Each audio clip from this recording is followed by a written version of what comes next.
Jour 7 pour capturer l'intégralité du Pokédex de la 3ème génération. Et aujourd'hui, on se retrouve dans l'étang Glycine, à côté des plaines Glycine. Regardez ces plumelines, ils sont tellement magnifiques. Pop, pop, oh, qu'est-ce qu'ils sont beaux. Incroyable. Pardon, on n'est pas là pour ça, on est là pour des Nénupios. Donc je disais, on a septentrière dans les plaines Glycine. Regardez les Nénupios, ils sont dans l'étang. Juste là, niveau 71, ils ne rigolent pas. Oh, le foreshadowing. Incroyable, le foreshadowing est dingue. Même Oda, il fait pas ça, les gars. Voilà, capture critique, voilà. Ben oui. C'est qu'on se rend pas compte que Nénupio, c'est balèze comme ça, hein.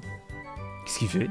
Mais pourquoi il mangeait le sol, il est fou quoi. Ouais, Nénupio les gars, ça vient de Nénuphar, incroyable, jure, et de Loupio. Loupio pas le Pokémon, mais Loupio le mot familier pour dire enfant. C'est un Nénuphar canard. Vous pensez que c'est un canard? Oui, c'est un canard, bah oui, c'est un canard. Ça veut dire c'est un oiseau en fait. Vous l'avez déjà vu ouvrir la bouche? Moi non plus. Nénupio évolue en Lombré au niveau 14. Et oui, on dit Lombré et pas l'ombre parce que ça vient de Sombrero et de Lotus. Alors là, par contre, il casse la démarche, hein. C'est une dinguerie de casser la démarche comme ça. Bah excusez-moi, mais là il sait pas nager là. Qui nage comme ça? Complètement crazy ou quoi de nager comme ça? Il est fou quoi. Essayez de me trouver des Pokémon qui est plus blasé que Lombré. On voit bien évidemment l'inspiration vis-à-vis du Kappa. Et Lombré évolue en Ludicolo grâce à une pierre eau. Et là on est sur Sancho de Cuba qui est prêt pour la rumba. Et ça fait tic tic et boum, tic tic et boum, tic tic et boum. Le Pokémon danseur les frères. C'est quand même passé d'un nénuphar à une sorte d'ananas ou peut-être un palmier, je sais pas. Et on sait pas d'où sort le côté danse, mais c'est arrivé direct. Ludicolo ça vient de ludique, ridicule, coloquinte. Les coloquintes c'est comme des curcubitacées, c'est le second nom on va dire. Et le verlan de loco. Loco c'est fou en espagnol, il est complètement loco et déjà il fait une brasse de fou. Il s'y croit dans sa brasse là. Là il est au max. Maintenant on va voir ce que Ludicolo donne en stratégie. Bon déjà il faut savoir qu'il a des stats éclatées contre le sol. 480 de base statistique. C'est pour aller où hein? C'est un Pokémon, il a évolué 2 fois et il a 480. On est où là? Bon,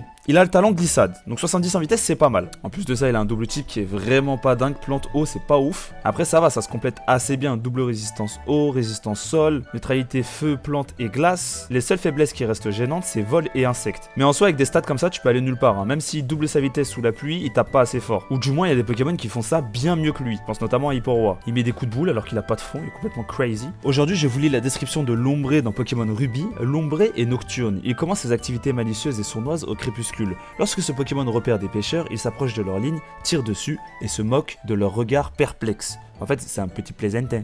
C'est un mec qui fait des blagues. Mais pourquoi il est blasé comme ça alors s'il fait des blagues, il est complètement crazy. Merci à tous d'avoir suivi cet épisode. Demain, ce sera le jour 8 de la 3ème génération avec Grenipio et son évolution, bien évidemment. Je vous dis ciao, ciao.